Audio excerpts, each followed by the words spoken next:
ruson sendiri, masih ada beta.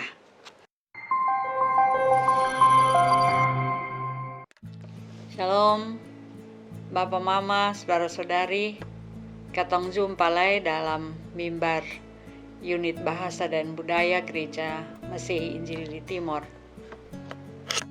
Ini hari katong mau belajar dari Tuhan Pung kehendak yang dicatat dalam Kitab Pertama Raja-Raja pasal 19 ayat 1 sampai 18. Sebelum ketong membaca, mendengar, dan merenungkan, mari ketong berdoa. Tuhan Yesus yang baik, banyak terima kasih untuk kesempatan kami akan belajar lagi dari firman-Mu. Tuhan tolong kami di dalam bantuan Roh yang Kudus, supaya kami semua bisa menerima firman-Mu. Kami mau untuk belajar daripadanya, dan kami juga dikuatkan, diteguhkan untuk melanjutkan hidup yang masih Tuhan berikan kepada kami. Mohon ampun untuk semua salah dan dosa, demi nama-Mu ya Kristus kami berdoa. Amin. Pertama Raja-Raja pasal 19 ayat 1 sampai 18, ketong dengar Tuhan Pung kehendak. Ketika Ahab memberitahukan kepada Isabel segala yang dilakukan Elia, dan perihal Elia membunuh semua nabi itu dengan pedang, maka Isabel menyuruh seorang suruhan mengatakan kepada Elia, "Beginilah kiranya para Allah menghukum aku. Bahkan lebih lagi daripada itu, jika besok kira-kira pada waktu ini, aku tidak membuat nyawamu sama seperti nyawa salah seorang dari mereka itu, maka takutlah ia, lalu bangkit dan pergi menyelamatkan nyawanya." Dan setelah sampai ke Berseba, yang termasuk wilayah Yehuda, ia meninggalkan bujangnya di sana. Tetapi ia sendiri masuk ke padang gurun sehari perjalanan jauhnya, lalu duduk di bawah sebuah pohon arar. Kemudian ia ingin mati, katanya. "Cukuplah itu, sekarang ya Tuhan, ambillah nyawaku, sebab aku ini tidak lebih baik daripada nenek moyangku." Sesudah itu ia berbaring dan tidur di bawah pohon arar itu. Tetapi tiba-tiba seorang malaikat menyentuh dia, serta berkata kepadanya, "Bangunlah, makanlah." Ketika ia melihat sekitarnya, maka pada sebelah kepalanya ada roti bakar dan sebuah kendi berisi air. Lalu ia makan dan minum, kemudian berbaring pula.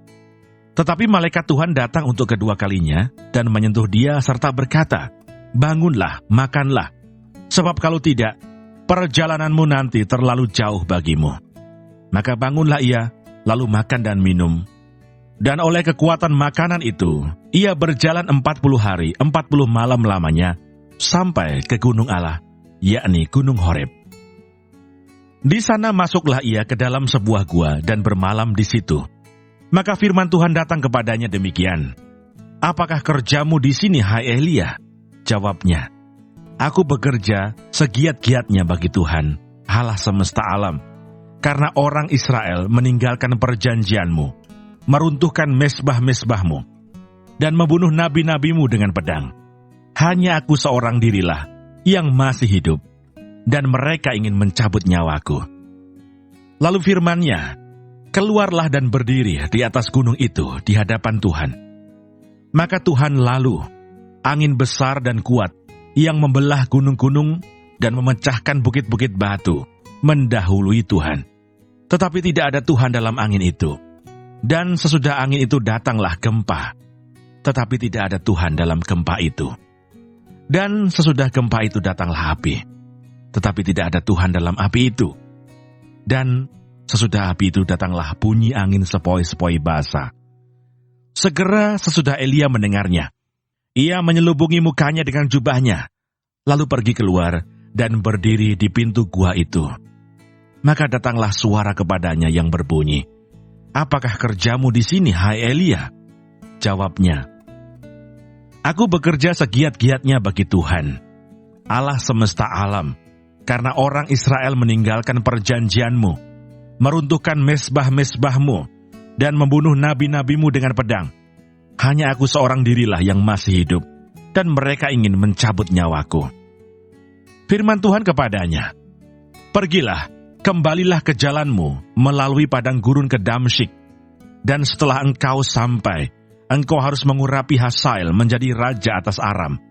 Juga Yehu, cucu Nimsi, haruslah kau urapi menjadi raja atas Israel. Dan Elisa bin Safat dari Abel Mehola harus kau urapi menjadi nabi menggantikan engkau. Maka siapa yang terluput dari pedang Hazael akan dibunuh oleh Yehu, dan siapa yang terluput dari pedang Yehu akan dibunuh oleh Elisa. Tetapi aku akan meninggalkan 7.000 orang di Israel, yakni semua orang yang tidak sujud menyembah Baal, dan yang mulutnya tidak mencium dia." Bapak, Mama, dan semua bersaudara-bersaudari, kotong tahu tentang Elia Dia nabi yang besar. Dia pernah dengan sangat percaya diri, dia berhadapan dengan Raja Ahab, Raja Israel Utara pada waktu itu. Elia bilang begini, "Demi Tuhan yang hidup, Allah Israel yang kulayani, tidak ada embun atau hujan pada tahun-tahun ini, kecuali kalau aku mengatakannya." Beta waktu baca ini ayat, beta kagum dengan Elia. Karena beta melihat dia nih sosok yang punya karakter iman yang kuat. Sehingga dia bisa bilang di Ahab, "Sone akan ada hujan, kecuali kalau beta yang bilang." Nah, oke, memang dia bicara atas nama Tuhan. Tapi kalau orang soalnya punya karakter iman yang kuat, dia soalnya mungkin bisa bicara begitu. Kemudian kotong ju baca ketika dia berjumpa dengan janda di Sarfat dan anak perempuan, Elia bikin mujizat atas nama Tuhan. Selama musim kelaparan, itu janda dan depo anak terus dapat makanan, bisa bikin roti. Kemudian ketika itu anak sakit, Elia berdoa minta Tuhan sehingga itu anak walaupun dia mati tapi bisa hidup kembali. Kemudian di Gunung Karmel, Elia dengan sangat berani berhadapan dengan 450 nabi Baal. Dia menantang 450 nabi Baal itu untuk ada dalam sebuah akta iman untuk membuktikan kira-kira Tuhan mana yang betul-betul Tuhan. Ini nabi-nabi Baal maupun dewa-dewa kok Tuhan Yahweh Allah orang Israel. Dan sesudah itu kita membaca bahwa Elia sendirian dia membunuh 450 nabi Baal itu. Itu kita baca ya di pasal 17 dan 18. Tapi Elia yang sangat berbeda kotong jumpai pada pasal yang ke-19 yang tadi kotong baca dan kotong dengarkan. Dari orang yang sangat kuat, yang sangat berani, dia kemudian menjadi orang yang takut. Orang yang ketika dengar ancaman dari Isabel, Ahab pun istri permaisuri pada waktu itu, Elia takut dan dia melarikan diri. Nah, Bapak Mama saudara-saudara, Elia ini melarikan diri bukan deka-deka. Dia lari sampai ke luar negeri. Karena itu ayat 3 bilang begini, "Maka takutlah ia lalu bangkit dan pergi menyelamatkan nyawanya. Dan setelah sampai ke Berseba yang termasuk wilayah Yehuda, ia meninggalkan bujangnya di sana." Nah, dia ini nabi di Israel Utara. Tapi karena dia takut sekali, dia lari sampai di luar negeri, sampai di wilayah Israel Selatan. Ada keadaan jadi tabalik. Dari orang yang sangat berani, kemudian digambarkan menjadi orang yang takut, penakut, lari hanya karena ancaman seorang perempuan. Ya, perempuan ini kebetulan dia punya kuasa juga, karena dia permaisuri dari Raja Ahab. Nah, Ketong bisa dapat satu catatan refleksi di sini, bahwa saudara, ada saat ketong nih merasa sangat kuat, tapi ada saat ketong ada pada titik yang paling rendah dalam ketong hidup. Itu yang dialami oleh Elia. Ya. Tapi beta pikir-pikir, baik juga kalau ketong ada dalam saat itu. Kenapa baik? Supaya ketong kasih tanpa di Tuhan untuk berkarya dalam ketong hidup. Karena kalau sonde, maka ketong akan makan puji. Ketong pikir ketong ini paling kuat, ketong ini paling hebat. Segala sesuatu yang ketong lakukan itu pasti berhasil. Sehingga ketong bisa ketong angka nak Tuhan pun nama tinggi-tinggi. Tapi ketong angka ketong pun nama tinggi-tinggi. Jadi beta ketika baca ini pengalaman Elia, beta berefleksi. Oh baik cu. Karena Elia waktu itu dia nabi yang besar. Dia terkenal. Tapi dia kemudian mesti mengakui bahwa beta biar terkenal, beta biar kuat, tapi ada saat di mana beta ada dalam titik yang terendah dalam hidup nih. Dia jadi nabi yang kalau orang lihat son laku-laku di pasal 19 nih. Karena itu dia bilang beta ingin mati. Dia son mau hidup lagi. Gitu ya. Nah, baik juga. Supaya yang tadi kayak beta bilang tuh. Di saat ketong merasa lemah, di saat ketong merasa son ada harapan, di saat ketong son bisa melihat masa depan, di situ Tuhan berkarya.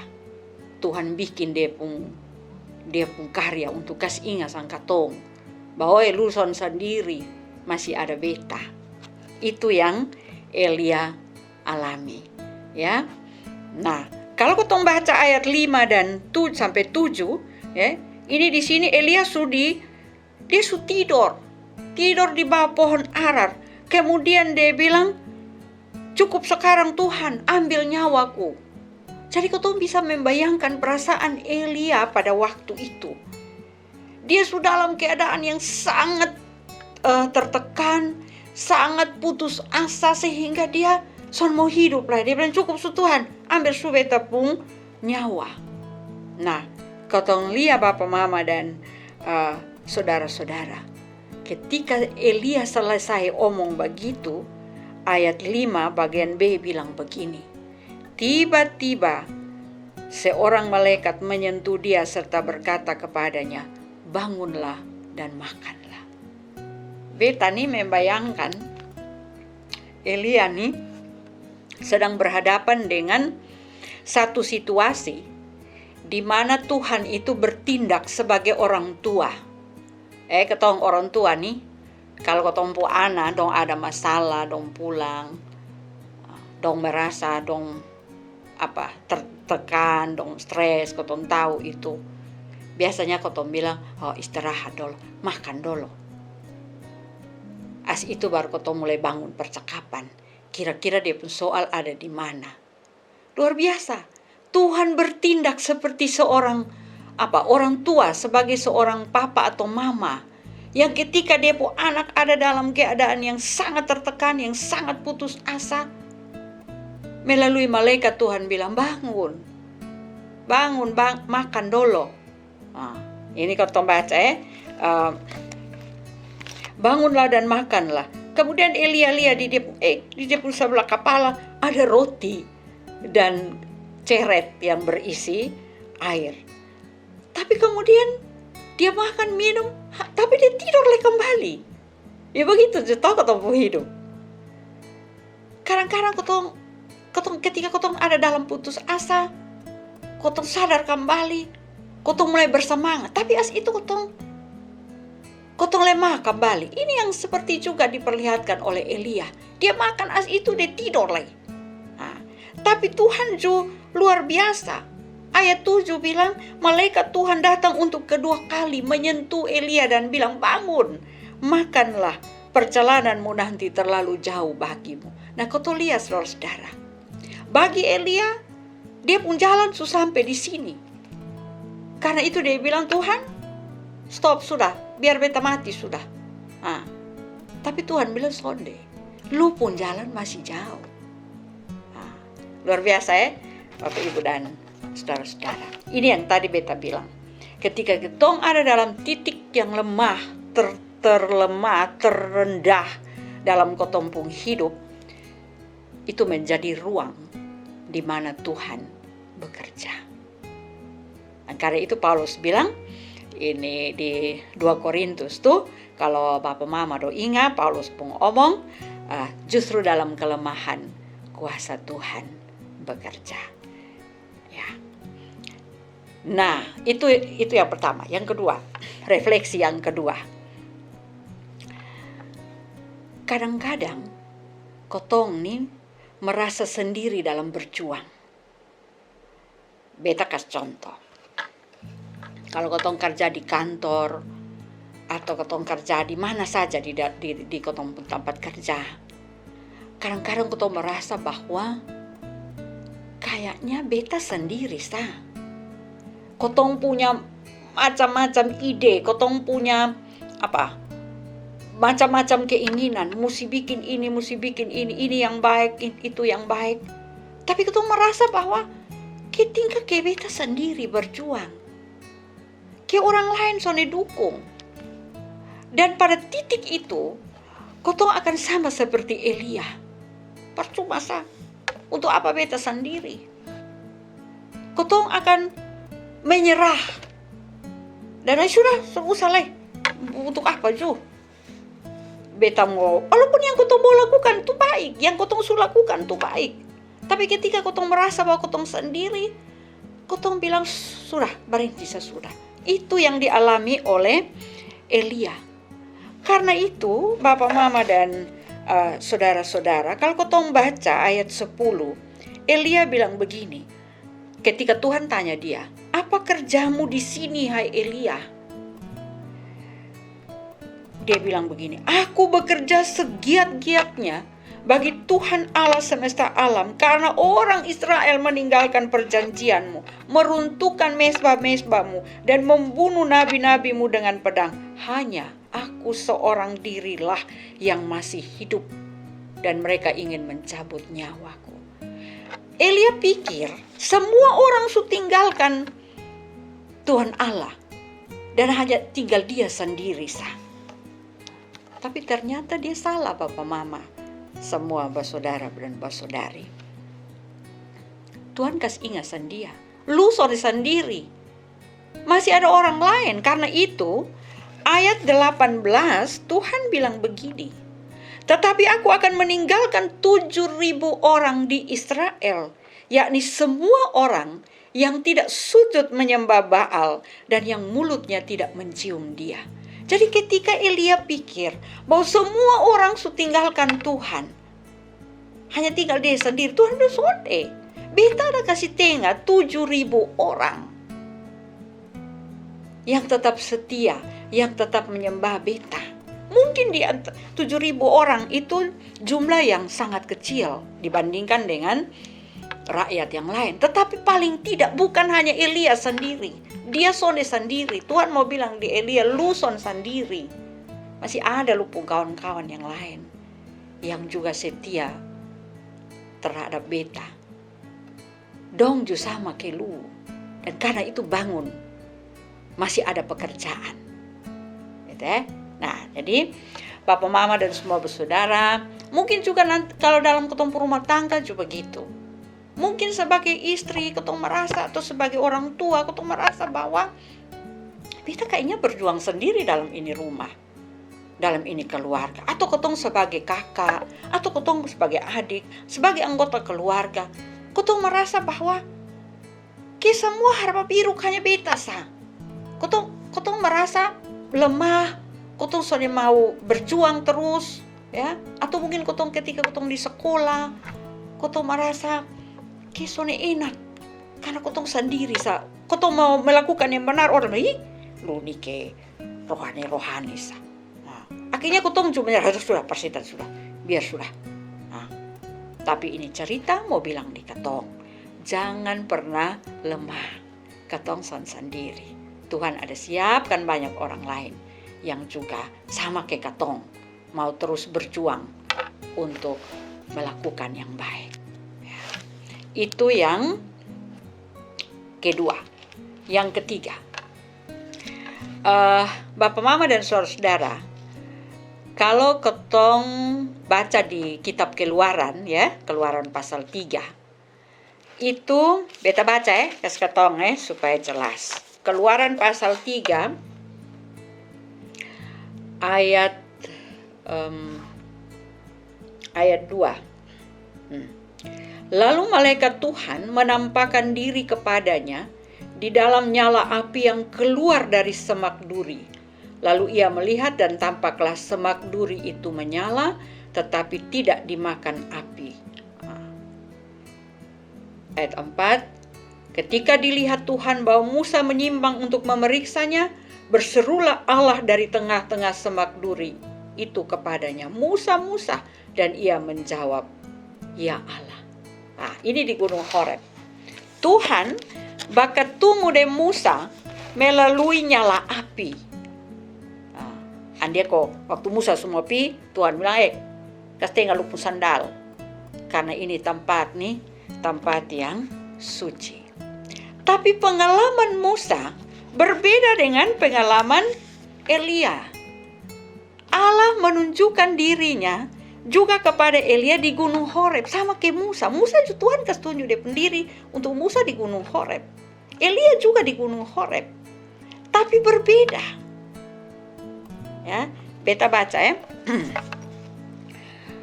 Ayat 11, Tuhan bilang begini. Lalu firman-Nya, keluarlah dan berdiri di atas gunung itu di hadapan Tuhan. Maka Tuhan lalu, angin besar dan kuat yang membelah gunung-gunung dan memecahkan bukit-bukit batu mendahului Tuhan. Tetapi tidak ada Tuhan dalam angin itu. Dan sesudah angin itu datanglah gempa, tetapi tidak ada Tuhan dalam gempa itu. Dan sesudah gempa itu datanglah api. Ini. Tetapi tidak ada Tuhan dalam api itu. Dan sesudah itu datanglah bunyi angin sepoi-sepoi basah. Segera sesudah Elia mendengarnya, ia menyelubungi mukanya dengan jubahnya, lalu pergi keluar dan berdiri di muka pintu gua. Maka datanglah suara kepadanya yang berbunyi, "Apakah kerjamu di sini, hai Elia?" Ini yang pembeda. Di gunung yang sama, Tuhan menampakkan diri kepada dua orang nabi, Musa dan Elia, tapi dengan cara yang berbeda. Beta membayangkan, ketika ada api, mungkin waktu Elia keluar, ini Tuhan sudah datang. Tapi di firman bilang, ada Tuhan di dalam api.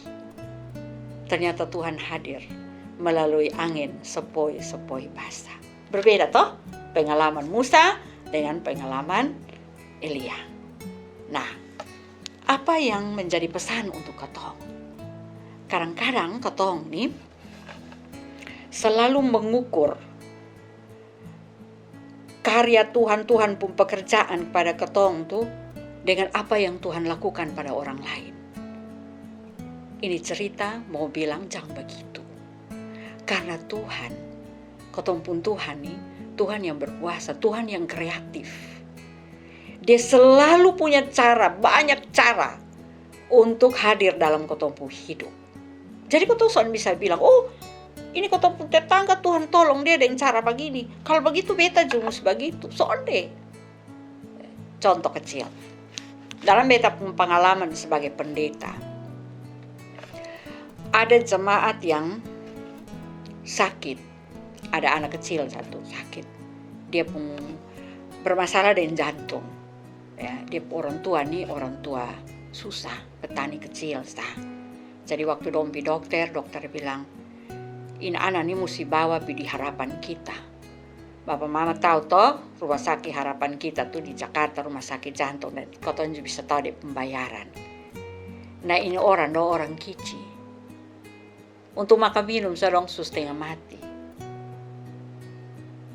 Jadi dong berdoa dengan Neo di dokter apa yang bisa dokter kasih vitamin apa sambil berdoa.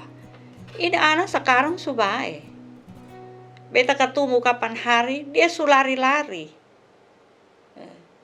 Jadi Oke. Mungkin kotong soalnya bisa bilang, kalau begitu ada orang lain, udah sudah kalau sakit, kotong soalnya usah pi dokter. Karena seperti yang ini anak tadi, kan hanya berdoa. Tapi kemudian sembuh.